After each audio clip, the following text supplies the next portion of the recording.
All right, well, I feel like we're a part of history here because Submission Radio is me and Casper are very honored to be in the room right now with two of the greatest minds in the sport and the whole team in the background cooking up a meal, of course, Joe Lopez, Eugene Bareman, presented by Manscaped, the official electric trimmer of the UFC. Boys, before we even get into this crazy dynamic and awesome relationship, people might be wondering, what is happening in this room right now? It looks like the champ is in the back getting ready. He's got some food cooking. You've got the team all banded together. Is this what it's always like? Take us into it a bit.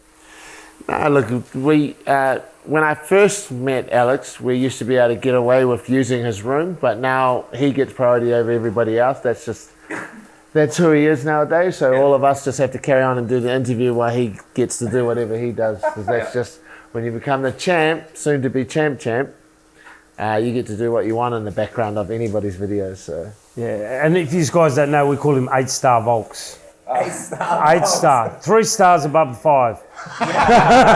We saw the incredible service. You guys wanted drinks. Alex is literally giving his own drinks to you guys. He's chilling some drinks for you as we speak. This is just phenomenal. I want to know though, like this is beautiful, right? Because Freestyle MMA and CKB sort of working together, and you don't see that too often, right? Like two brilliant coaches, and there just seems to be no ego involved. I want to sort of start from the beginning. How did you guys even meet? I first met Eugene when we were in New Zealand for the UFC in New Zealand. Yeah. That was the first time we met. We went to City Kickboxing Which was this? The first ever New Zealand card? I think it was, yeah. What year was that? it was the first time Volk fought. It was his second fight. And Izzy wasn't even in the UFC. I think it was Dan Hooker might have been fighting, and who else did you have? Kai Kara Francis? Was that the Hunt Lewis? Yes. Okay, yeah. And you saw this man from across the room.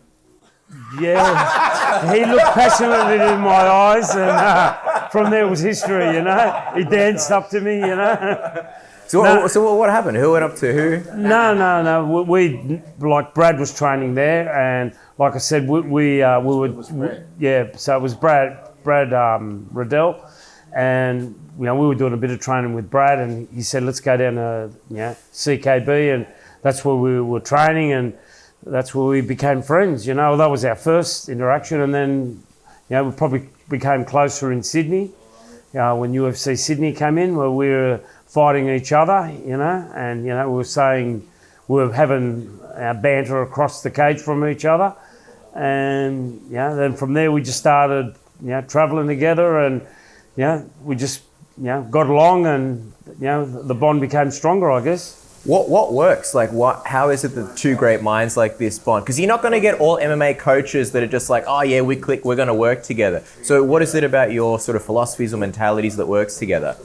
Well, when Brad lived in Thailand, he did a lot of training with Volk.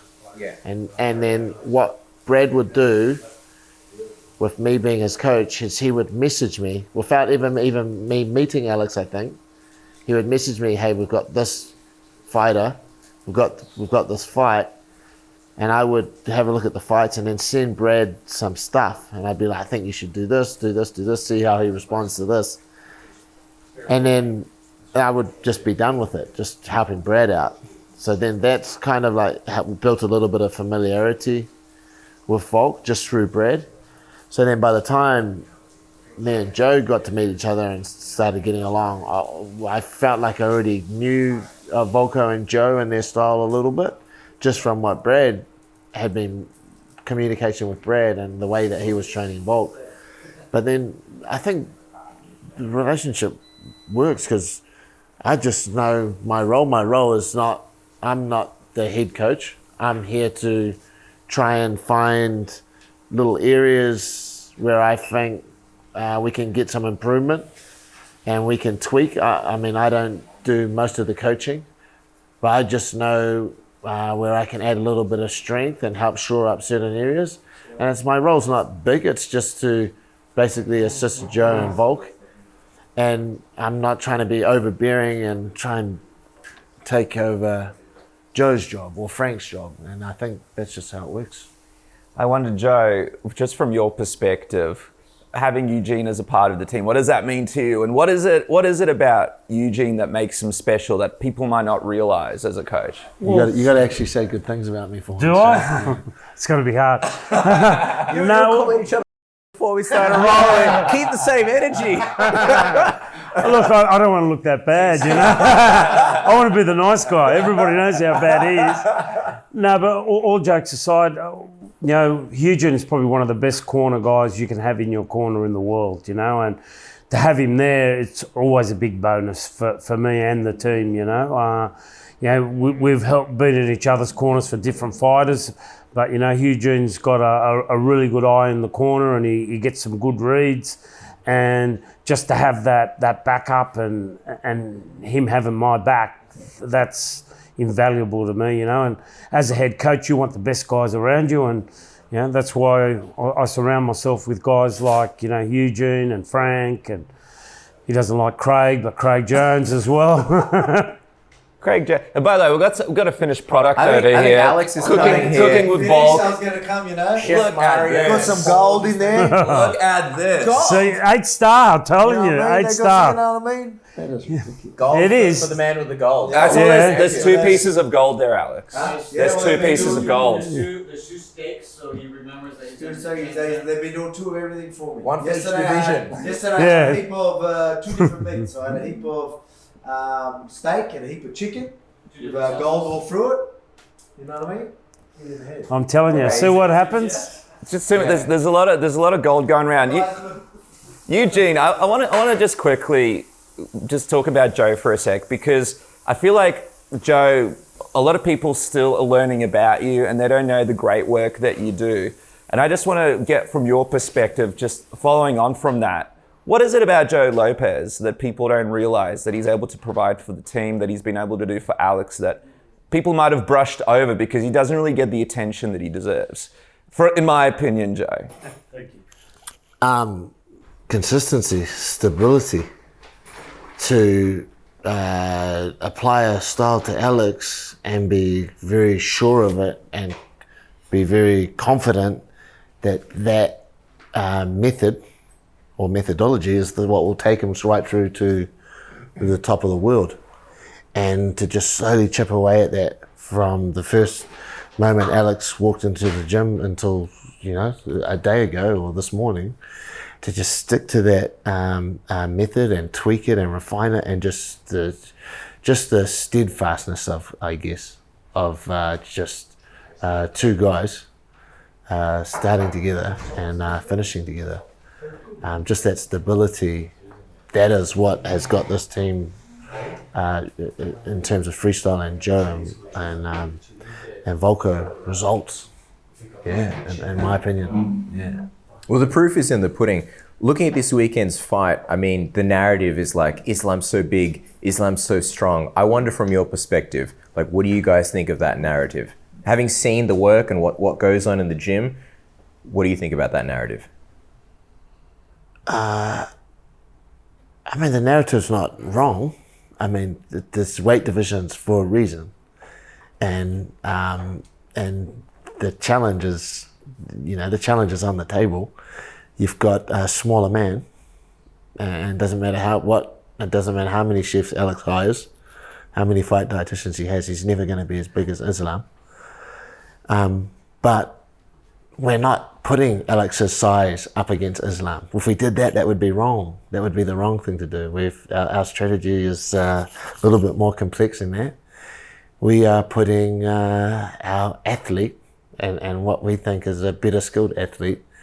That's what we're trying to put Alex in a position, so that he's in a position to go skill for skill with someone who we think is not as skilled. So that's what our game plan kind of revolves around.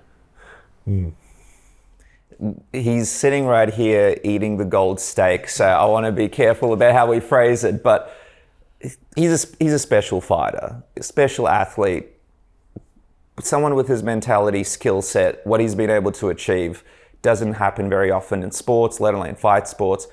I wonder, both of you guys have worked with him now for a while. What is it about that makes Alex Volkanovski the special fighter that he is? to be in this position going into this weekend? And I'd love to hear from you first, Joe. Yeah, well, look, Alex is always his self-improvement. He always wants to get better. He loves to put the hard work in, and he trains smart, and the results speak for themselves. His work ethics, his fight IQ, and like I said, the main thing is that he wants to get better. Yeah. I mean, only a few things to add on top of that, but like athletes at this level, one common thing I've seen, and obviously I've only had Israel, and to a certain extent Kai's been at that absolute 1% of the 1% level. They have this unique ability to just switch on, and that defies everything. So they could be having a bad night, they could be not having their best night, they could be at 80%, but it doesn't matter. They'll always just find a way to win. That's what it takes to be a champion. And I know Israel has that, and I know Alex also has that same quality. And that quality is the one that separates you from being a top 15 guy to being a champion. And I see that quality in both of them. Yeah. I'm curious, like when you hear Islam say that this guy is not on my level and he wants to prove that Alex basically doesn't belong in the division. He wants to say that, I'm the king of this division and I'm going to show why he doesn't belong in this one. From your perspective, what do you think sort of Alex possesses where he can potentially rule both divisions? I think a lot of that's just fight talk. And if he doesn't take Alex seriously, well, then he's going to be in for a hard night, I don't think he's a silly man. He knows he's in for a fight. That if he, like I said, if he doesn't, he's in for a very, very hard night. Look, the obvious thing for us, and the whole reason we took this fight, is because we believe we have the better skilled fighter. For sure, some of our physical attributes that we have, we're willing to put up against Islam, but there's some physical attributes that we put up against Islam, we're not going to win. We're not going to win if we go physical attribute versus physical attribute.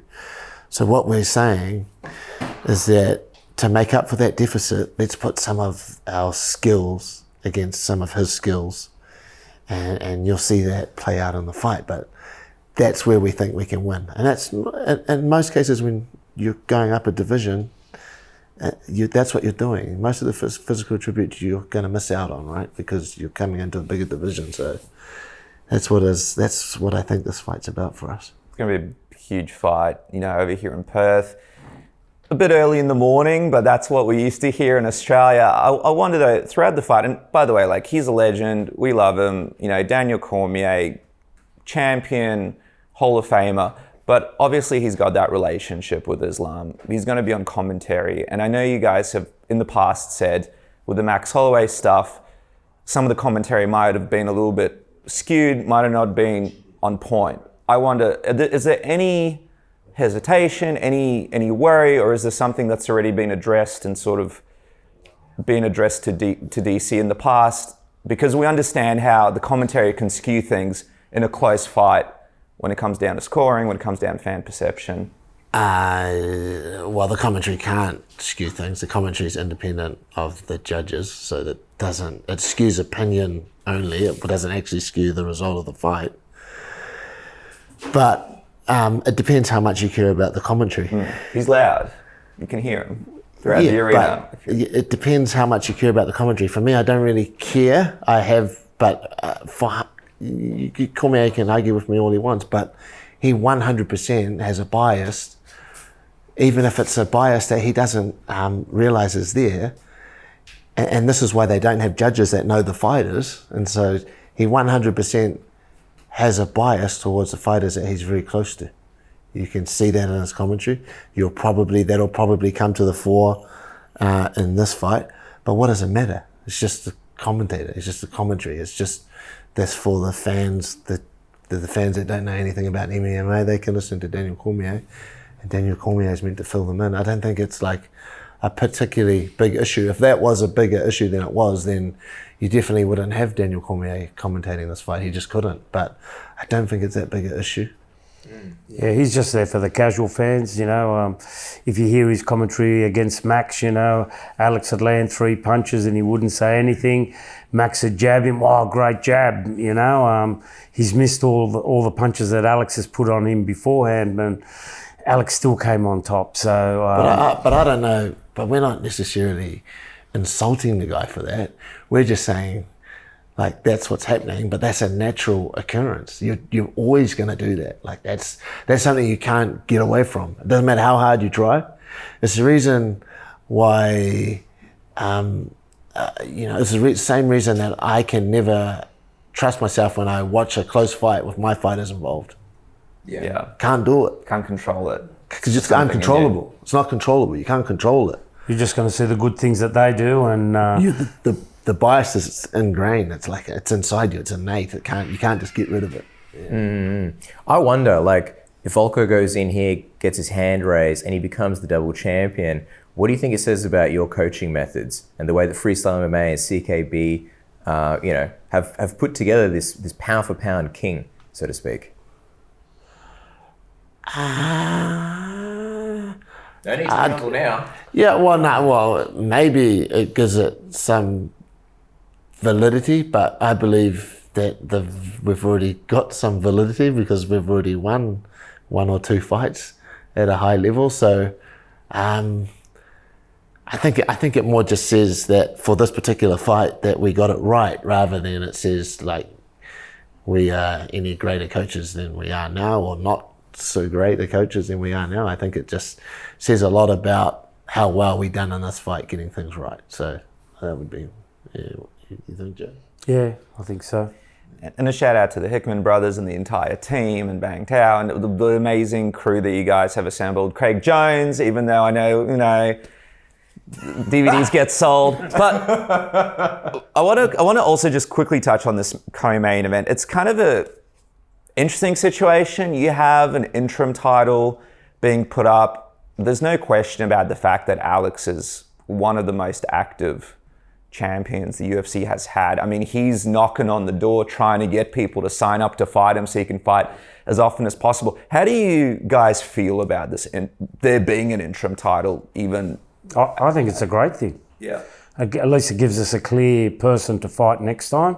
So at the end of this fight, I don't want to look ahead of this fight, but at the end, whoever gets their hand raised, that's who's next on the line. And that's important, I think, instead of Alex sitting there and waiting for somebody to fight and somebody that doesn't want to lose their ranking and risk something. At least we've got 2 guys that are going to put it up, and we've got a clear person to the next one. Yeah, I mean, I'm not the biggest fan of the interim title, because that could easily just be the fight for the number 1 guy, and they're the next challenger for Alex. Like, the interim, what is the interim title for? You are not the champion. So then, like, it has no substance, it has no meaning. So it's just a very, very strange title. It's an interesting situation, right? Because you have the champion, he's fighting on the card, up for another title, but... And then there's Arnold Allen, who's fighting Max Holloway, and people are like, if Arnold wins, he's arguably more deserving of getting the next title shot. I think that's why they've done this. So then that interim is a clear passage to who's next, instead of, again, the Max Arnold fight, I mean, the ultimate problem with Arnold Allen is just the frequency at which he fights. Yeah. Like, he just doesn't fight frequently enough to put a case down to say that he's the next challenger, which is why this is brilliant for Arnold Allen and his team and his career. They've made a brilliant move. They've taken on, Max Holloway, who's arguably, probably number 2 outside of Alex. And so if they can beat him, that gives him a strong argument, because you beat Max. But it's very interesting. I think, like, regardless of what happens on Sunday morning, or whatever Alex does after that at featherweight, if he chooses to do something at featherweight, is like going to be very it's going to be tantalizing. I know he promised featherweight's going to be next regardless because he doesn't want to hold up the divisions. Were either of you bummed when you saw Conor McGregor and Chandler being named the tough coaches? Because I know Volk's been wanting that fight for 1,000 years. And like from my perspective, I thought, man, if he's holding both belts, that's pretty tantalizing for, somebody like Conor. Big money fight, big reward for someone as, with the career that Volk has. Now that that's locked in, is there any part of you that's like, oh man, you can never say never. Yeah. One of them could get hurt, so again, it still might happen down the track. Personally, I don't think Conor would want to have Alex. Conor's never done well against the wrestler strikers, and if I was his coach, he'd be the last guy. You're stirring the pot, Joe. You're stirring the pot already. No. You're going to get the Irishman on Twitter. Come on, bullshit. Bring it on. Joe's like, maybe we can do a U-turn. Maybe Tough's not that official. And the Tough series was fun. That's true. All right, we'll end on this, right? If Volko can do it this Sunday against Islam Makhachev, do you think that makes him the GOAT? Well, at this stage in his career, yeah.